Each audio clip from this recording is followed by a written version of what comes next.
extraña mucho porque tú lo ves por fuera y dices, la torre no está tan mal, ¿no? Sí. Nosotros nos edificamos a cultura porque hubo un desprendimiento, vinieron los técnicos y bueno, por fuera la verdad que da sensación, dice, bueno, la verdad que antes de la consolidación, que ya la consolidamos, pues corría un riesgo bastante alto de perder la torre del homenaje, que es lo más importante que queda del castillo. Entonces, ahora lo vais a ver por dentro, ya lógicamente no está en el estado que estaba, pero creedme que estaba muy mal, fatal. Por fuera tanto se arregló como se desmochó porque era más alta, pero por razones de seguridad, debido a que tenían que los niños, estaba el colegio próximo, pues eso fue una actuación en los años 80. Señoras y señores, buenas tardes. Nos encontramos en el municipio de Villardón Pardo, justo en la periferia de la provincia de Jaén. Estamos muy cerca y bueno, nos encontramos con su actual alcalde, Francis, que lo tenemos aquí a mi derecha. Buenas tardes, Francis. Hola, buenas tardes. El motivo de estar aquí es este castillo que tenemos a nuestras espaldas. ¿Qué es lo que ocurre con él? ¿Estamos hablando de qué época? Bueno, se trata de un castillo del siglo XIII, construcción ya cristiana, que tener en cuenta que Villardón Pardo fue reconquistado en 1245 y a partir de entonces, claro, aquí estaba la frontera, es cuando se construye este castillo, que al principio era fortaleza y luego pasó a ser palacio de los condes, porque el señorío posteriormente Felipe II lo eleva a condado y es la residencia de los condes de Villardón Pardo hasta que se trasladan ya a Jaén, al palacio de Villardón Pardo también, donde se ubican los baños árabes, ¿no? Entonces este castillo lógicamente cayó ya en desuso. De hecho, lo que es el palacio renacentista pues se perdió totalmente. Solo se conserva lo que es la torre del homenaje y también pues algunos lo que es en el interior de la plaza de armas, pero tampoco apenas se conserva lo que era el recinto periférico que lo protegía del exterior. Entonces lo que se va a proceder es a su puesta en valor con esta subvención del 1,5% cultural que el Ministerio de Fomento pues destina para recuperación del patrimonio. De lo que se trata, Francis, entonces, es de la parte que vemos, es recuperarla totalmente, ¿verdad? Y acondicionarla, me imagino que para disfrute y claro, para visita incluso, ¿es posible o no? Claro que sí. Bueno, nosotros lo primero lógicamente que hay que hacer es terminar la excavación arqueológica, porque eso va a condicionar, como no, lo que es la actuación posterior de restauración. Y se trata de también tener un espacio pues museístico y también un espacio al aire libre para poder desarrollar actividades culturales. Por supuesto, es importante que venga la gente de fuera. De hecho, tenemos el compromiso ya por parte del actual diputado de Turismo de ser incluido en el castillo ya, en la ruta de los castillos y las batallas. Y bueno, pero creemos que más importante es su recuperación para la gente del pueblo, porque es sin ninguna duda el edificio más emblemático de nuestro municipio, entonces es muy importante su recuperación. Estamos hablando de un castillo cristiano, como bien nos comentaba, es una ciudad recuperada por Fernando III, Sevilla tiene bastante que ver también con Fernando III, como hablábamos ayer, ¿no? La cuestión de la Semana Santa también tiene bastante que ver con la llegada de Fernando III, y bueno, en principio, Francis, este edificio me decía que era la Torre Homenaje, que se le pone ese nombre porque según los arqueólogos de la Universidad de Jaén, que el director que está dirigiendo la obra es don Vicente Salvatierra, el castillo pues disponía de tres torres, de la cual solo conserva una totalmente y otra está todavía, bueno, conserva lo que es la cimentación, y la otra realmente está prácticamente arrasada. Entonces por eso esta es la más importante de las tres primitivas que se conservan. De la búsqueda que se está haciendo arqueológica, digamos, ¿han salido algún yacimiento, algún resto, algún Sí, vestigio? bueno, lo que está saliendo desde, bueno, cerámica de época hasta desde el Neolítico. Lo que se ha sorprendido realmente es que no apareciera nada islámico de la época islámica, porque precisamente la primera vez que aparece Villardón Pardo en un escrito es en 1245, cuando con motivo de la toma de la villa, y él aparece que era una alquería, una antigua alquería árabe. Es decir, ha sorprendido, pero bueno, todavía prácticamente queda en torno al 60% del interior por excavar, y nos puede deparar todavía sorpresa. Eso es. Nos comentabas un poco también acerca de este edificio, todas las actividades que se iban a realizar son básicamente estas. Y bueno, Francis, si nos quieres comentar alguna cosita más. Bueno, si queréis pasamos y vemos el interior, lo que ya se está haciendo, las excavaciones que se han llevado a cabo. En el interior de la torre, de hecho, apareció un aljibe de unas dimensiones importantes que ya está totalmente descubierto. También hay otro aljibe fuera con varios usos. En fin, si queréis podemos pasar y seguimos comentando el interior del castillo. Pues vamos allá. Francis, comentábamos antes que para que se pudiera hacer todo este tipo de trabajo, ¿verdad? Existe la necesidad de que hubiera unos documentos históricos que certificaran en qué condiciones estaba y era el castillo, ¿no? Hablamos así. Claro que sí, es muy importante, siempre echar mano. De hecho, nosotros a través de un convenio que tenemos con la Universidad de Jaén, y no solo es para trabajo arqueológico, sino también a través de los archivos. También bueno, la profesora doña Eva Alcázar es la que se está encargando de ello. También tenemos la colaboración inestimable de nuestro cronista oficial, don Carlos Ramírez, que ha hecho un trabajo también muy importante sobre el catastro de la Ensenada aquí en Villardón Pardo, y ya aparece ahí también la descripción un poco del castillo. Y luego, por supuesto, los trabajos de arqueología que te van también diciendo pues los distintos elementos que componían el castillo. Nos encontramos un poco en esos trabajos de arqueología que se están haciendo, y bueno, esto es lo que se está trabajando, ¿verdad? En efecto, aquí concretamente se trata este suelo de las caballerizas. Si os dais cuenta, aquí en el lado este de la derecha se ve los huecos donde estaban los pesebres, y ese suelo es de las caballerizas. Si bien también los arqueólogos, veremos a ver si no hacen alguna cata, porque cuando llueve absorbe directo, es decir, que es posible que ese suelo esté sobre otro más antiguo, como veremos ahora en otros sitios donde se han ido superponiendo distintas superficies. Ahí se ve también el relleno que lleva, puesto que este castillo, el interior del castillo, se habilitó una época para espectáculos taurinos, como plaza de toros. Y de hecho veis encima del muro pues cómo se arregló como una especie de grada para que la gente se acomodara. Entonces hay que tener en cuenta que desde que los condes se van a vivir ya a Jaén, pues el uso del castillo pues fue decayendo, y el palacio se perdió porque no hay prácticamente nada, muy poquito, y ya quedó como más zona digamos como una especie de desde donde los condes administraban el territorio, toda esta zona rural y sus fincas, pero ya perdió el uso palaciego.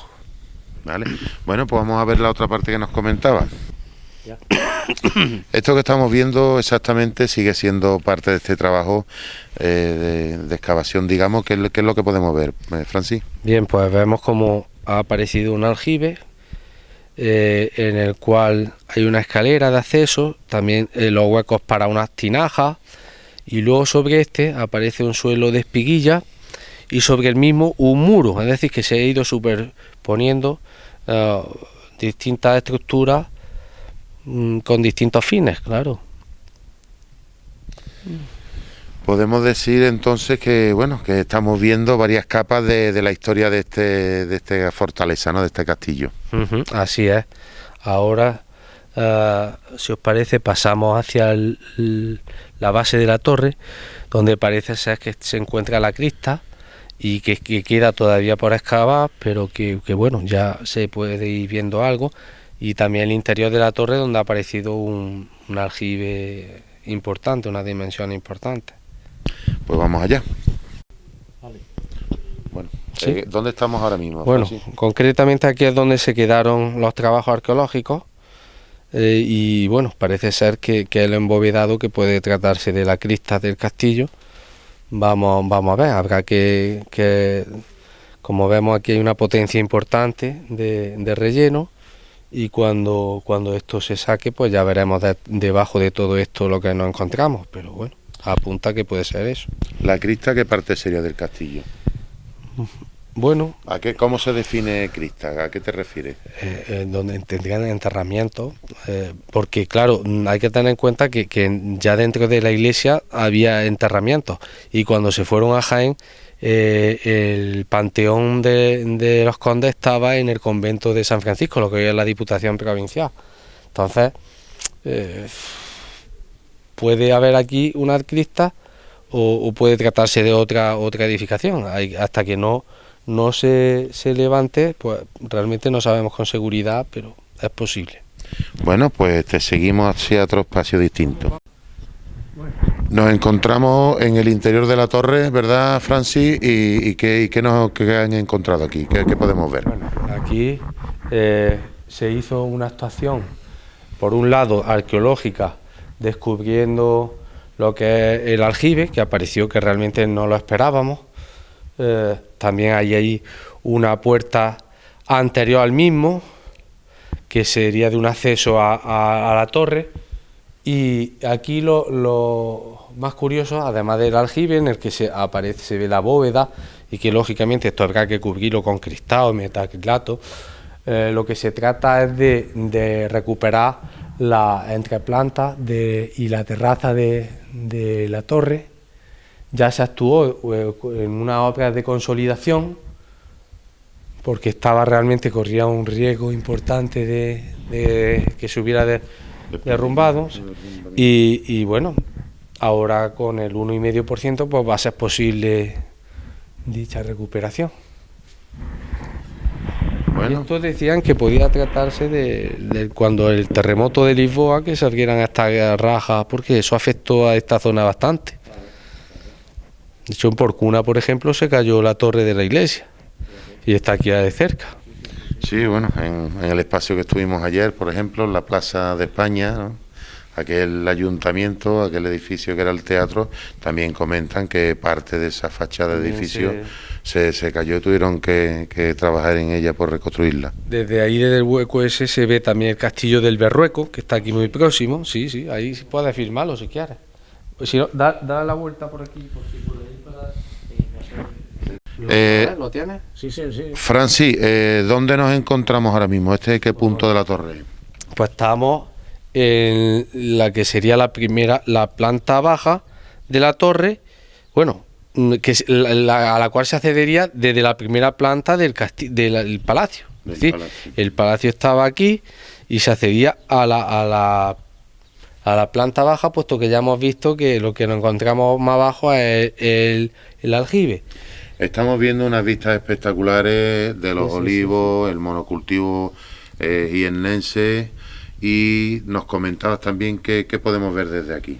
Bueno, desde aquí, por ejemplo, se ve el castillo del Berrueco, con el cual la verdad que se comunicaban, y era fue punto de lanza, por ejemplo, en la Segunda Guerra Civil Castellana, puesto que estaban enfrentados por un lado lo que es el Cabildo, la ciudad de Jaén y la Orden de Calatrava, y entonces esto estaba rodeado todo por municipios de la orden, por pueblos de la Orden de Calatrava, Arjona, Torre Don Jimeno, Porcuna, todo era Calatravo, y entonces estos dos castillos fueron muy importantes en dicha guerra.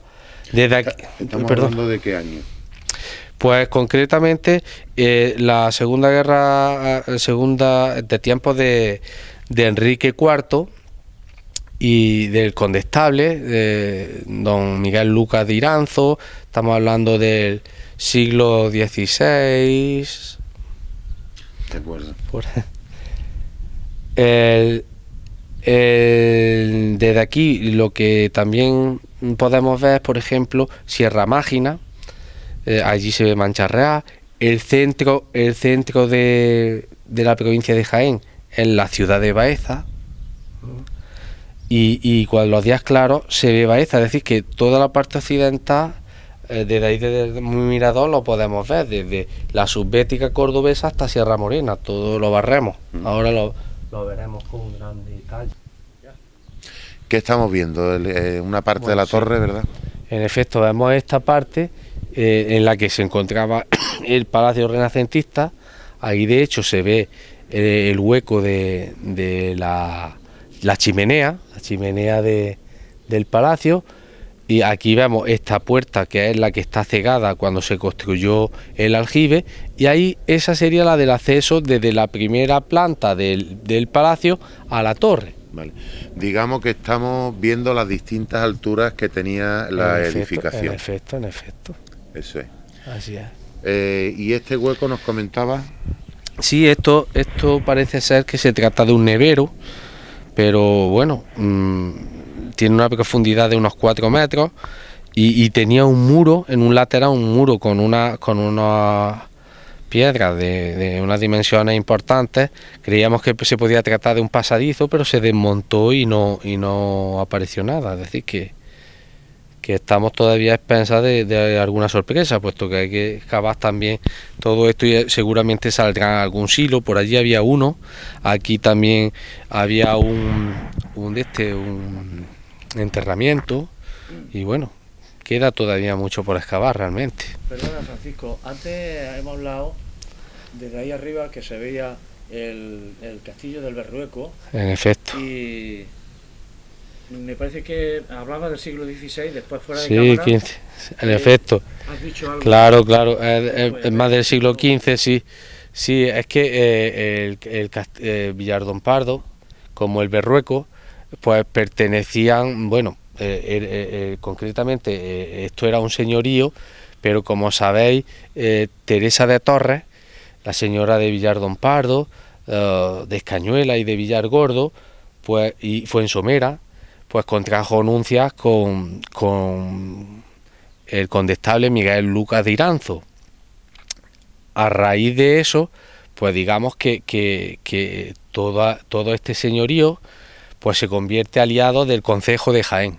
Entonces, cuando se produce la guerra civil, esta que enfrentó a los calatravos con la corona, estas dos fortalezas, tanto el Berrueco como el castillo de Villardón Pardo, fueron puntos de lanza, porque el resto de territorio estaba rodeado por los calatravos. Todos los demás pueblos, Martos, Arjona, Torre Don Jimeno,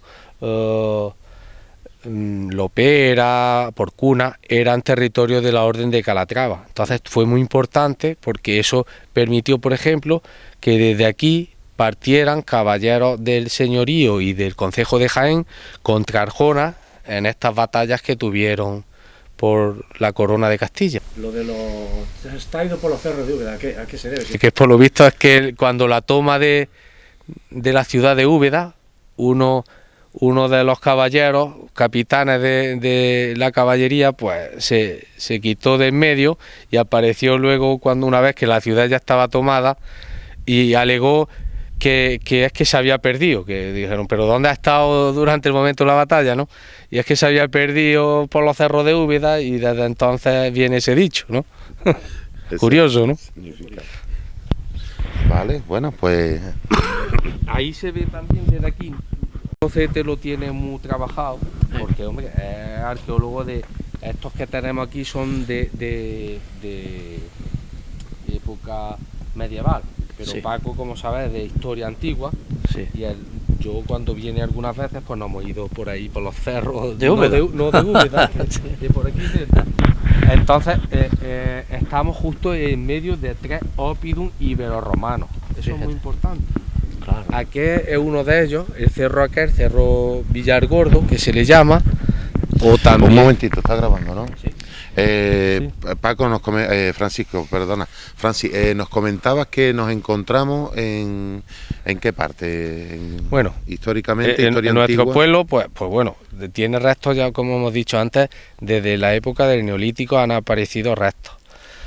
Pero cabe destacar además que nos encontramos en el centro de un triángulo cuyos vértices serían 3 oppidum iberorromanos. Uno de ellos sería el cerro Villargordo, también conocido como la Atalaya o Plaza de Armas. Otro sería el Torrejón, dirección hacia Torre Don Jimeno, y por otro lado, en la parte esta ya más hacia occidente, pegando hacia Porcuna, Torre Benzalá. Es decir, nos encontramos justo en el centro de estos 3 puntos que tienen, la verdad que han aparecido unos restos muy importantes. Y es muy importante también significar pues, la ubicación en el centro de esos 3, puesto que, ¿por qué no?, también podría tratarse este pueblo, en el pasado podía haber sido también un oppidum ibérico, ¿por qué no? Interesante toda esta búsqueda de la historia y de las raíces de un pueblo como Villardón Pardo.